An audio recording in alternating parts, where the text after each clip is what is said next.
मेघना बहन कुछ बताएगी अब आप लोगों को। हाँ, सच साहिब। बहन जी बताओ बहन जी, जो भी घटनाक्रम है आपने किस प्रकार से हैंडल किया, कैसे? ये थोड़ी तकलीफ हुई, नहीं ऐसा नहीं, पर परमात्मा हर पल हर क्षण मेरे साथ ही थे, हमारे सबके साथ थे। थोड़ा सा लगा कि शायद बंद करवा सकते हम, पर नहीं, परमात्मा खुद ही आगे ही खड़े थे हमारे साथ, क्योंकि हर पल हमारे साथ या क्या आगे ही खड़े रहते। पर एक हमको बात समझ में आई कि हमको पुलिस शासन ने बता दिया कि जो हम ये समझते हैं कि जो पीला पर्चा आ रहा है वो परमात्मा के हिसाब से नहीं आ रहा है, क्योंकि एक बार कोई अंदर जा रहा है तो वो वहाँ से कुछ लिखावट या कुछ भी यहाँ नहीं आती है, वो इनका हिसाब से ये पीले पर्चे निकालते। तो प्लीज़ हमारे सब भाई बहन हैं तो वो ज़रा समझो और सोचो कि ये क्या कर रहे हैं। आज पवन भगत जी जो बता रहे हैं वो बिल्कुल गलत नहीं है। आज हम भी, हमारे परमात्मा ने आंखें खोली, हम भी बहुत ज्योति सेवा पाठ सेवा करी और आज हमको पता चला कि हम खाली फुकट के पैसे डाल रहे थे। आज इधर उधर उन्होंने पैसे डाले, सचमुच हमको तकलीफ हो रही थी तब, पर अभी आज हमको बिल्कुल भी तकलीफ नहीं हो रही है। आज हमको अच्छा मार्ग मिल गया है और परमात्मा ने हमारी सबकी आंखें खोली और ये अच्छा मार्ग हमें दिखा दिया। करवाया था उधर बुलाया था ना कारलेर में। और बहन जी आपको कुछ बात बताएंगी कि हाँ, जैसे मैं खुद बोल रही हूँ कि मेरी आंखें किस तरह खुल गई।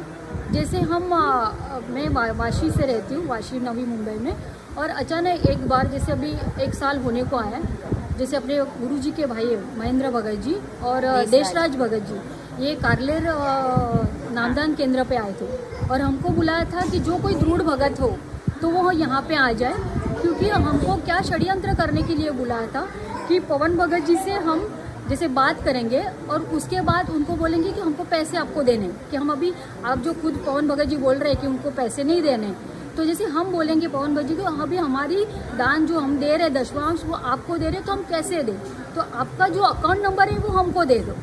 तो जैसे अकाउंट नंबर से हमको उनको फंसाना था कि हम 1-2 जन भगत थे, जैसे 50 लोग गए थे वहाँ पे दृढ़ भगत हो, और उनको बता दिया था कि आप ऐसे करो कि जैसे फ़ोन करना है पवन भगत जी को और नंबर लिखवा लेना है।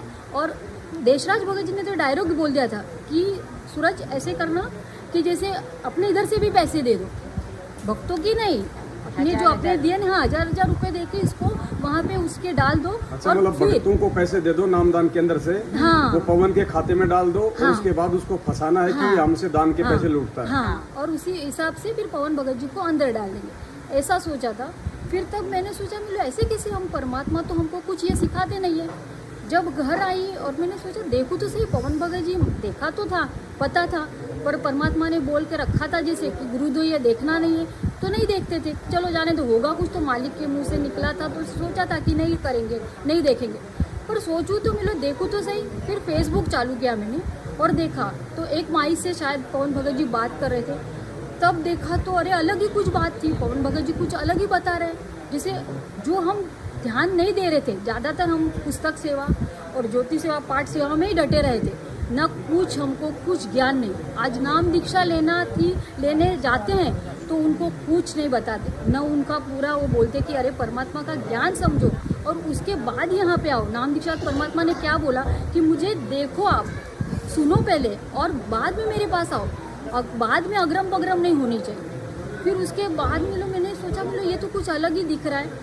फिर मैंने अचानक फेसबुक पे एक मैसेज आ गया, किसी बहन ने शायद लिखा होगा कि पवन भाई आप ऐसे से सतर्क हो जाओ, आपके हिसाब से कोई तो षड्यंत्र कर रहा है। तो मैंने वो पढ़ा और हमारे कोऑर्डिनेटर है उनको भेजा, उनकी वाइफ को भेजा। अरे अभी हमको फ़ोन करने की ज़रूरत नहीं है, और चुन के रखा था कि 5-5 सदस्य एक दिन फ़ोन करेंगे। उसके बाद मैंने उनको भेजा तो उन्होंने बोल दिया कि आप मत कुछ किधर बोलो, हम भेजेंगे। जैसे हमारे मुंबई के कोऑर्डिनेटर है सूरज भगत जी, उनको भेजेंगे। फिर उन्होंने उधर भेजा और भेजने के बाद उन्होंने बोला कि ठीक है चलो, जितने 50 लोग आए थे उनको वापस दूसरे दिन बुलाया।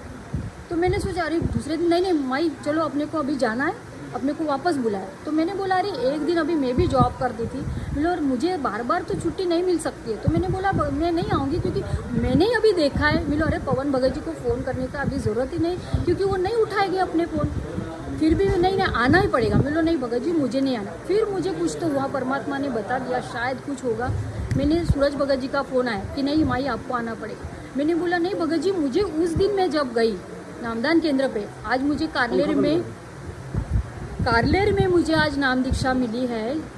मैंने वहाँ पे जैसे 2019 में नाम दीक्षा लिए, पर उस दिन मुझे कुछ अलग माहौल लगा। मैंने सूरज भगत जी से बात की, बोले भगत जी ये कुछ अलग ही लग रहा है, मुझे वहाँ का माहौल अच्छा नहीं लगा। बोले आज परमात्मा अपने को ये सिखाने नहीं आते कि आप एक भगत को एक फंसाने की बात कर रहे हैं, बोले ये गलत कर रहे हैं। तो उन्होंने बोला ऐसे कैसे आप सोच रहे हो, फिर मैं नहीं आने वाली। तो फिर ठीक है, उनको पता चल गया। और जैसे हमारे ग्रुप के हिसाब से, जैसे नामदान केंद्र के हिसाब से, जैसे लॉकडाउन में मुझे वो सेवा दी गई थी कि जैसे हर भक्त को, नए नए भक्त होते हैं तो उनको फ़ोन करके उनको थोड़ा ज्ञान समझाना। और उसके बाद बहुत से हमारे मराठी लोग थे तो सूरज भगत जी मुझे ही नंबर दे देते थे, उनसे प्यार से बात करके। कभी कभी मैंने शायद पहले पवन भगत जी की वीडियो देखे थे, तो उनका जो बोलने का तरीका ना, वो मैंने पता नहीं परमात्मा ने शायद दिमाग में डाल दिया था। तो उसी भाव से और उसी शब्द से मैं उस भक्त के साथ बोलती थी। और बहुत जन जैसे उस माध्यम से नाम दीक्षा नहीं लेना चाहते थे, क्योंकि वो जो अपने 11 नियम है परमात्मा ने बताए, वो किसी भक्त को पसंद नहीं थे कि अरे ये 11वां करना, 12वीं करना, वो कैसे, हमारे तो घर में कोई गुजर गया तो हम क्या करेंगे। तो मैं भक्तों को भी बताती, हमारे घर में क्या रोज मरते हैं क्या, साल में या कभी कभी कोई जाएगा, तब की बात तब परमात्मा देख लेगा। फिर इसके हिसाब से लोगों ने नाम दीक्षा भी बहुत ली, नहीं ऐसा नहीं। फिर ऐसे हुआ, मैंने सोचा कि अभी ये तो कुछ अलग लग रहा है। और जैसे अपना एक ग्रुप था, क्या नाम था उसका, रायगढ़ 7, कौन सा ग्रुप था वो, जगत वालों के लिए हमने ग्रुप बनाया था। तो उसमें महाराष्ट्र के हिसाब से जैसे मुंबई में रायगढ़ से सेवा मुझे लगी थी। तो जैसे 700 भगत आज मेरे पास थे, जगत वाले, उनको हर टाइम को हमको मैसेज डालना था। सदज्ञान रायगढ़ करके ग्रुप था, उसकी मैं एडमिन थी। और तब मैं डाला करती थी रोज का वो। और परमात्मा का तो कुछ ज्ञान नहीं, न मंत्र करना टाइम ही नहीं मिलता था, क्योंकि वो पूरे थे 6 बजे सेवा डालनी, उसके बाद 9 बजे डालनी, उसके बाद 3 बजे, उसके बाद 5 बजे और लास्ट में 7 बजे। ये पूरा दिन जैसे सतर्क रहना था कि मोबाइल हाथ में चाहिए, वरना फिर तुरंत वहाँ से आ जाता था, अरे अपने बहन अपने नाम ये डाला नहीं, सेवा डाली नहीं। तो वो करके पता चला कि अरे हम तो परमात्मा का कुछ नाम कर ही नहीं रहे, ये फालतू का काम कर रहे। और उस वक्त तब परमात्मा, मैं खुद मानती हूँ कि परमात्मा ने जैसे कभी कभी बोलते हैं कि आपके मोतियाबिंद हो जाते, जैसे हम देख नहीं पाते कि क्या हो रहा है हमारे साथ। फिर उसके बाद मैंने उसी रात ये सूरज भगत जी को पता चल गया कि माई ने शायद पवन भगत जी से बात की, पर पवन भगत जी से मेरा कुछ नहीं, किसी बात, सिर्फ उनके 2 वीडियो देखे। एक वीडियो में मैंने बहुत परमात्मा के सामने रोई कि मालिक हम क्या कर रहे हैं, आज मिलो ये क्या हम कर रहे हैं, हमें 2019 में नाम दीक्षा ली, अभी तक मिलो नाम पूरा हो ही नहीं रहा हमसे, क्योंकि ये सेवा में हम पढ़े। उसके बाद मैंने सोचा मिलो नहीं, अभी अपने को बहुत उस टाइम में जॉब करते करते, आज मेरा छोटा सा क्यों नहीं, आज पार्लर है। आप सबको लगता होगा, पवन भगत जी ने भी बहुत बार बोला कि पार्लर की सेवा मत करो, पर मुझे ऐसे लगा कि आज जो 650 साल परमात्मा आए थे, तब वो धागे से जैसे चद्दर बनाते ना, तो मुझे लगा कि वो धागा मुझे आज परमात्मा ने दिया कि बेटा इससे तू रोजी रोटी कर ले, मैं जब तक आता हूँ तब तक, वो जब आ जाएंगे तो ये मेरा सब छूट जाएगा। जो परमात्मा ने जो छोटा सा मेरे पेट के लिए जो काम दिया वो मैं कर रही हूँ। हर वक्त मैंने परमात्मा से, जैसे पवन भगत जी के मैंने वीडियो देखे, तब मैं हर वक्त परमात्मा से बोल रही थी, परमात्मा मैं क्या करूँ, ये मैं कर रही हूँ या ठीक कर रही हूँ क्या। तो हर वक्त परमात्मा मुझे सत्संग के माध्यम से बता रहे थे कि बेटा जो कर रहे हो अपना काम है पेट के लिए, ठीक है उतना करो। उसके हिसाब से मेरा वो चल रहा था। उसके बाद इन लोगों ने क्या किया कि जैसे ये सब सेवा में एडमिट के हिसाब से उन लोगों ने रातों रात, जैसे मेरे मोतियाबिंद जो मैं बोल रही हूँ, उन्होंने रातों रात सब ग्रुप से मुझे निकाल दिया। 11 बजे की बात थी, एक भगत का फोन आया, माई क्या हुआ आपको निकाल दिया। और मैंने देखा, मिलो अरे बाप रे ये क्या होगा। रात को हम सोए गए थे मेरे भगत जी और हम सोए, दंडवत किया मालिक के सामने, रोए, मिलो मालिक ये रातों रात तूने क्या कर दिया। तब पता चला कि नहीं, परमात्मा ने कुछ शायद मोतियाबिंद थे मेरे आंखों में, तो वो मेरे निकाल दे कि बेटा वो मार्ग ठीक नहीं है। जो मार्ग आज पवन भगत जी दिखा रहे, आज वहाँ पे पता चल रहा है कि परमात्मा क्या है, गुरु क्या है, वो अभी अब पता चला है कि सत्संग के माध्यम से पता चला कि अरे ये तो ये सच बोल रहे, ये कहाँ गलत बोल रहे, हमको क्या किधर ये परमात्मा छोड़ के दूसरी जगह लेके ही नहीं जा रहे। उसके बाद फिर पता चला इन लोगों ने फिर वापस मेरे पास आए, सूरज बगा हमारे कोऑर्डिनेटर समझाने आए कि नहीं आपको पूरा काल ने झंझोड़ के रख दिया है। आपने 2019 में जो नाम दीक्षा ली थी वो जो कुछ आपने से किया था मंत्र वो आपका पूरा खत्म हो गया। मैं रोती जा रही थी, मेरे मालिक देख मेरे सामने फोटो था परमात्मा का, मेरे मालिक ये क्या है, पर पता चल गया और उन्होंने बोला कि आपका वीडियो किया जाएगा, आप माफ़ी मांगो कि मैं आइंदा पवन भगत जी की वीडियो नहीं देखी। तो वो तो मुझे नहीं करना था कि मिलो सच्चाई तो पता चले। परमात्मा ने आज हर बुक खोल के दिखाई और हमको बता रहे कि आप पढ़ो, पढ़ के आप मेरे पास बाद में आओ। तो सोचा न जाने इस वीडियो में भी अपने को कुछ मिल जाए। फिर सोचा कि नहीं मिलो, मैंने उनको बोला मिलो ठीक है, काल ने मुझे झंझोड़ के रखा ना, ठीक है मैं देख तू, मुझे थोड़ा टाइम लगेगा, मिलो मैं देख के फिर आ जाऊंगी ना, है मेरी सेवा जो थी। नहीं आपने सेवा कैसे डिलीट की आपने, क्योंकि फिर मैंने बाद में मिलो अभी इन्होंने हर ग्रुप से हर अपने साथ संगति के जो हमारे जो भाई बहन थे जैसे अपने मैनेजमेंट वाले के, उनको सबको बोल दिया कि अभी ये गुरुद्रोही हो गई, इनसे बात नहीं करनी। आज हर वक्त मुझे हर लोग मुझे शंका समाधान के हिसाब से भी फ़ोन करते थे, पर एक बार एक भगत लेडी ने मुझे फ़ोन किया, भगतमती ने, कि उन्होंने इतने नीचे गिरे हैं लोग कि जैसे अपने को नाम दीक्षा जब देते हैं तो अपने को जो फॉर्म देते हैं ना, तो जैसे वो लड़की ने मुझे फ़ोन किया कि माई ऐसे हो गया है कि ना गांव से हमारा जो हमने नामदान केंद्र से हमको जो फॉर्म मिला है वो बोलते उन्होंने मांगा है। तो मैं सोचूं मांगा ये तो कभी ऐसे हुआ ही नहीं, आज इतने सालों से हमने किया पर कभी फॉर्म अपने से लिया नहीं, सिर्फ साइन करके तो अपने को दे दिया। बोले मांग क्यों रहे? तब मुझे पता चला कि शायद ये इनके ये खोटे कर्म कर रहे कि मुझसे डरा के कि वो फॉर्म छीन रहे।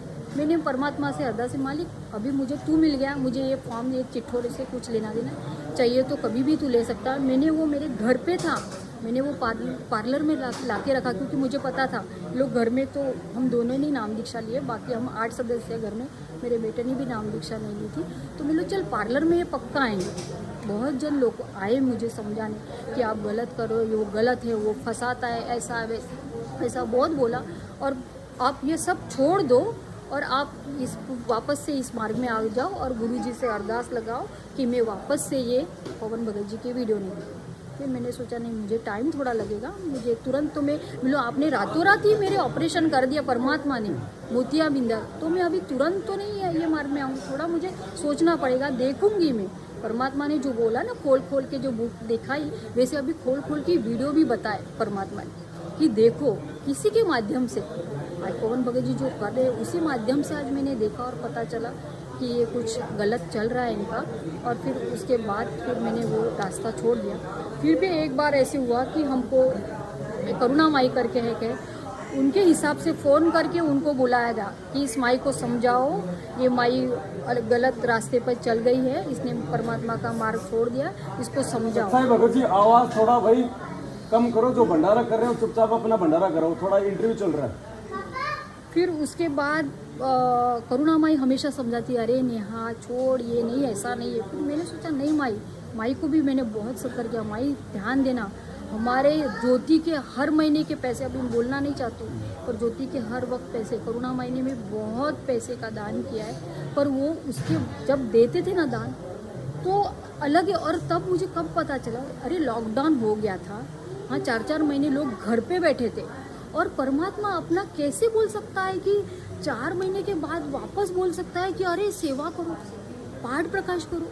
अरे लोगों को खाने के लिए पैसे नहीं, और अपना परमात्मा अपने कैसे पैसे मांगेगा। तब पता चला कि नहीं ये कुछ अलग हो रहा है इनसे, ये कुछ गलत ही कर रहे हैं। और फिर भी दिया, 4 महीने मैं भी घर पे थी, पूरा परिवार घर पे था, फिर भी नहीं लगा, नहीं परमात्मा को अपने को देना। बैंक से निकाल के 15,000 का पाठ प्रकाश किया, और उस वक्त जो प्रसाद आया, हाँ एक प्रसाद की भी बात बताती हूँ, जैसे अपने सब भक्तों को मैं बता रही हूँ। अपने को क्या लगता है कि हरियाणा से प्रसाद आ रहा है जो पाठ प्रकाश उधर कर रहे हैं भिवानी में या रोहतक आश्रम में, पर वहाँ से कुछ काजू बादाम पिस्ते आते हैं वो मुझे नहीं पता, पर नारियल तो जो हमारे मुंबई के हिसाब से यहाँ से ही खरीदते थे। यहाँ से ही खरीदते थे, परमात्मा के यहाँ रखते थे, पहुँच पाँच के हमने खुद वो सेवा की है कि पहुँच के जो छिलके बिलके कुछ नारियल के रहते थे वो साफ़ सुथरा करके परमात्मा के दरबार पे रखते थे, और उसके बाद हम एक थैली में भर के फिर वो हर घर में, जैसे 15,000 जिसने लिए उसको वो एकदम, और हमको लगता था कि ये परमात्मा हरियाणा से आए। वो उस वक्त का जो प्रसाद था, पता नहीं परमात्मा का कुछ तो थी लीला, पर मैं नहीं खा पाई क्योंकि वो अलग ही लगा कि नहीं ये कुछ तो अलग है, नहीं खा ही नहीं पाई, परमात्मा ने नहीं खिलाया। आज तक भी वो नारियल मेरे पास वैसे ही पड़ा है, बोलो ठीक है विसर्जन कर दूँगी। उसके बाद फिर अभी तो अच्छे ही चल रहे, परमात्मा ने अच्छे मार्ग पे दिखा दिया है सब कुछ। अब तो आप सात संगति से जुड़ अभी चुकी हैं। सात संगीत से जुड़ के 1 साल हो गया मुझे। अब कैसा पूरा अब महसूस हो रहा है सात नहीं संगति नहीं, से? बहुत ही अच्छा हो रहा है, बहुत अच्छा कि आज पता चला कि परमात्मा आ चुके अपने यहाँ, और ये लोग जो हमारे रायगढ़ की कोऑर्डिनेटर है वो मुझे बोल रहे हैं, अरे आपको फिर सारनाम कैसे मिले? मैंने नहीं, परमात्मा आके देंगे ना। अरे वो नहीं आएंगे तो अरे आपको उनको पता है उनको सजा कैसे मिली, जन्म की मिली। तो आज मुझे पता चला, आज ये जो परमात्मा ने ही अपने को दिखाई है वो कि मैं खुद आऊँगा, तो फिर क्या ये आने वाले नहीं है? वो उधर ही है, जेल धाम में ही बैठने वाले हैं क्या? आज जो अपने जो भविष्य वक्ता है उन्होंने जो बताया है कि ये साल में ये होगा तब आएगा ये परमात्मा, तो क्या अभी क्या सोचेंगे क्या आएगा फिर? ऐसे ही बोले। फिर मैंने सोचा कि नहीं ये कुछ अलग ही, इनको परमात्मा मतलब सतलोक आश्रम मैनेजमेंट हरियाणा को लगता है कि अब गुरुजी ना नहीं आएंगे, अब जेल से बाहर नहीं आने वाले हैं, उनके ऊपर आजीवन और उम्र कैद की सजा हो चुकी है, और सारा सिस्टम हम लोगों के थ्रू ही होगा। हाँ बस ऐसे ही सबको लग रहा है। पर तो ये महाराष्ट्र गलत के जो भाई बहन हैं उनको आप क्या मतलब एक संदेश देना चाहेंगे? नाही, मी सगळ्यांना नमस्कार करते, साहेब म्हणते की खरोखर डोळे उघडा, जसे माझे आज उघडले। आज बऱ्याच संगतीला, म्हणजे आपले जे सगळे माझे भाऊ बहीण होते त्यांना आज सगळे जे माझ्याशी फोन करत होते त्यांना सगळ्यांना तुम्ही बंद करायला लावलं, पण आज परमेश्वराने मला हजारो लोक दिले, म्हणजे आमची तुम्हाला आपल्याला सातसंगतीमध्ये वाटतात की 150-250 लोक, पण 150-250 लोक नाही आहेत, हजाराच्या संख्येने आहेत। गुरुजीने जे सांगितलेत की जे सुरमा जाणार आहेत ना ते सगळे नाही जाणार। आपण जे आता एवढे आपण 3 लाख वगैरे करोडो बोलतायत, ही सगळी सतलोकमध्ये नाही जाऊ शकणार मला तरी वाटते। कारण की 650 वर्ष असताना आपण त्या गणिकेला जर घेऊन हत्तीवर फिरले तेव्हा आपण मुख मोकलं की नाही, आपण सगळ्यांनी सोडलं त्यांना। मग आता आपण काय गॅरंटी की ते आपल्याला घेऊन जातील? क्या गारंटी क्या है कि वो परमात्मा अपने को इस जन्म में लेके जाएगा? क्योंकि हम भी अभी कर्म ही कर रहे हैं, गलत ही काम कर रहे हैं, कैसे लेके जाएंगे? तो वो सूरमा जो लेके जाने वाले हैं वो शायद मुझे लग रहा है कि यही होंगे, सात संगति वाले होंगे। तो प्लीज़ जो कुछ भगत भाई देख रहे हैं तो वो प्लीज़ इस मार्ग में आओ, देखो। पहले अभी जैसे परमात्मा ने बताया ना कि देखो, बुक खोल के, वैसे वीडियो भी देख के देखो, वो कुछ गलत नहीं बोल रहे हैं, अपने अपनी तरह ही भाई है, वो कुछ गलत बोल ही नहीं रहा है। तो वो देखो और समजो, खरंच सांगते, सब बघून घ्या, ह्याच्यात काही खंडित होत नाही आहे। आज खंडित झालं असतं, आज सूरज भगतजी मुंबईचे संभा कोऑर्डिनेटर, आज बरेचसे लोक होते, त्या लोकांनी माझ्याबद्दल जे काय काय बोलले असतील की तुम्ही काळाने तुम्हाला अडकवलं आहे, तुम्हाला असं केलं, पण आज मी व्यवस्थित आहे। आज माझे 2 काय म्हणतो ना की आपण सुखाची आज भाकरी मी खात आहे। तर तुम्ही पण समजा आणि बघा खरोखर की सात संगतीमध्ये आल्याशिवाय तुमचं पण कल्याण नाही, माझ्या मते तरी वाटते। आज हळूहळू बरीच संख्या वाढत चालली आहे। आज आम्ही अलिबागमध्ये जो हा कार्यक्रम केला आहे, खूप त्रास झाला आम्हाला, नाही असं नाही, पण म्हणतो ना परमेश्वर स्वतः पुढे होता आमच्याशी। आज आम्हाला बऱ्याच पोलीस आमच्या दारात पण येऊन गेले, पण आज परमेश्वर, आज आम्हाला परमात्मानी, असं मला वाटते, आज गुरुजी सत्संग के माध्यम से मुझे बताते थे, जैसे मैंने बोला कि मालिक मैं सात संगति का कार्यक्रम करना चाहती हूँ, तो परमात्मा ने उसी सत्संग में मुझे बता दिया, बेटा तुझे मिनी सतलोक दिखा दूंगी वहाँ पर। आज मुझे वही, आज मेरे भाई बहन आए और हम आराम से, अभी पवन भगत जी भी आ गए हैं, अब आराम से सात संगति होगी। और सिर्फ वही मैं बोल रही हूँ कि बार बार मत परमात्मा को तकलीफ दो। ये आप इतने 100 जन यहाँ पे आते हो, 500 लोग आते हो रुकवाने, गलत है। परमात्मा ने जो बोला था ना कि मेरा मुंह काला मत करो, हम काला नहीं करें, हम बाहर डीजे लगा के उनका कार्यक्रम नहीं रख रहे। हमारे घर में जो जिसकी झोपड़ी है, जो जिसका रूम है, उसमें हम सात संगति करें, तो हमको मत रोको। आप भी हमारे साथ जुड़ जाओ, हम साथ मिलके परमात्मा के साथ जाएंगे ना। आज परमात्मा जो आने वाले बाहर है वो हम सबको मिलके ही आने वाले। तो प्लीज़ एक विनती है आपसे कि आप बस छोड़ दो अभी ये। और महेंद्र भगत जी से भी बात करूँ, मंजू दीदी से भी बोल रही हूँ माई कि अपने पिताजी हमारे सबके भी पिताजी, तो प्लीज़ आप भी सोचो ना, कुछ तो होगा ना, कुछ तो होगा। प्लीज़ आ जाइए हमारे साथ, सब हम सब मिलके हम साथ में करेंगे ना सत्संग। बिल्कुल, हम सबकी यही कोशिश है कि परमात्मा उनको भी सद्बुद्धि दे सचमुच और जिस कुमार्ग पे काल प्रेरणा से वे चल चुके हैं उससे अपने पैर वापस खींचें और सब भाई बहन मिलकर परमपिता परमेश्वर जी को प्रसन्न करें। वरना मालिक का तो विधान है, संविधान है, अगर कोई समझे तो ठीक है, ना समझे तो ठीक है। परमेश्वर का मार्ग और मिशन तो कभी ना रुका है, ना कभी ये रुकने वाला है। लेकिन ये जो दाव है इस बिजली पीढ़ी का, जो मौका परमात्मा ने दिया है, वो चूक जाएंगे। तो जितने भी भाई जो सतलोक आश्रम मैनेजमेंट हरियाणा वाले आज यहाँ आए थे और साथ संगति रुकवाने का जिन्होंने को प्रयास किया था, उन सभी से प्रार्थना है कि आप लोग एक बार साथ संगति में क्यों ना आ जाओ। अगर आपकी कोई शंका है, आपको कोई दुविधा है, एक बार आ जाओ सारे के सारे। अरे अगर तुम खंडित भी हो जाओगे तो तुम्हारे पास तो सुविधा है भाई, जाके शुद्ध करवा लेना। एक बार देख तो लो, अपनी शंकाओं का निवारण तो कर लो। बार बार क्यों भटकते हो, क्यों इन लोगों के आदेशों पे अपने कर्म फोड़ते रहते हो आप लोग। कभी इधर गए, कभी उधर गए, कभी पुलिस थाने में गए। पुलिस वाले भी तुम्ही को धमकाते हैं फिर बाद में तुम्हारी हरकतें देख के, क्योंकि तुम्हारा बोलने चालने का तरीका, तुम्हारा व्यवहार और सत्सेवकों का बातचीत करने का तरीका रात दिन का अंतर होता है। पुलिस वाले भी फिर हमको ये कहते हैं कि यार तुम लोग बिल्कुल सही हो, फिर ये लोग तुम्हारा विरोध क्यों कर रहे हैं। तो भाई और बहनों, प्रार्थना है एक बार या तो वीडियो देख लो, वरना सात संगतियों में आओ और नीर खीर का निवेरा करो। अगर सही है तो ठीक है और गलत है तो ठीक है, अपना बैठ के भक्ति करो। कि जानवरों की तरह लोगों के कहने पे क्यों भटकते रहते हो। तो हम सब की तो यही प्रार्थना है। बाकी तो भाई अपने अपने संस्कार हैं, सबकी अपनी अपनी इच्छा है, अपनी मर्जी है, लेकिन समय आने पे उनके जो परिणाम हैं वो भी स्वयं ने भोगने पड़ेंगे। दूसरा आपका कोई साथी नहीं है, क्योंकि ये अध्यात्म है। सत्साई बहन जी, क्या नाम है आपका? सोमा दासी, सोमा दासी, कोलकाता से है। कोलकाता से आई हैं? हाँ, अच्छा, कोलकाता से यहाँ महाराष्ट्र के अलीबाग में सात संगति के लिए आई हैं। हाँ, और कौन है साथ में? अकेले ही है। अकेले आई हो? देखो पुण्यात्मा, कहाँ से अकेले सात संगति में आई है बहन जी। तो क्या संदेशा देंगी भगत समाज को? संदेशा क्या दे, मतलब जुड़ी हो तो ऐसे ही परमात्मा की दया हुई और ना कोऑर्डिनेटर से जुड़ा, ना उसका भाई किसी रिश्तेदार से जुड़ा, किसी से नहीं, ऐसे ही दया हुआ। तो दया की परमात्मा ने, फिर जुड़ गया। फिर गया था नाम धाम लेने के लिए, ठीक है। वो कलकत्ता का श्रीरामपुर पूर्ण नगर में जो कोऑर्डिनेटर था वहाँ से गया था। फिर एक दिन बुक लेने गया था, वहाँ पे बुक लेके आया तो उसका बात हमको अच्छा आप नहीं लगी। अपने बंगाली में बोलिए, कोई दिक्कत नहीं, बंगाल के भाई भी तो सुनेंगे। जो भाषा आपको, जो आप अच्छे से बोलती हैं आप उसमें बोलो।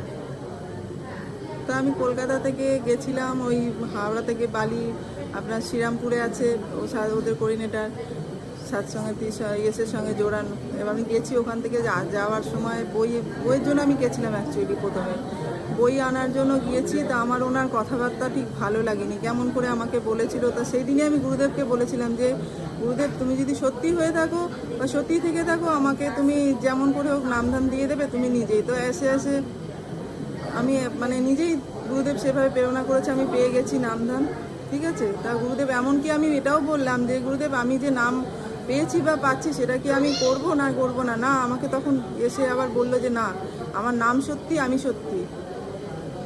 তো সেই দিন থেকে আমি নাম করে যাচ্ছি এবং আস্তে আস্তে ধীরে ধীরে সৎসঙ্গতির সঙ্গে আমি জুড়লাম, এর ভিডিও দেখলাম। আর আমার এমন হয়েছিল যে আমার দুটো টিউমারও ছিল, সেটাও ভালো হয়ে গেছে। আমি আর কি বলবো, পরমাত্মার অশেষ কৃপা আমার উপরে। আমি একাই জুড়েছি, আমার স্বামী ছেলে সবাই আস্তে আস্তে জুড়ুক। পরমাত্মার কাছে আমার অশেষ কৃপা, এটাই চাওয়া পাওয়া, बस। जय परम पिता परमात्मा की सत्साई। सत साई बहन जी।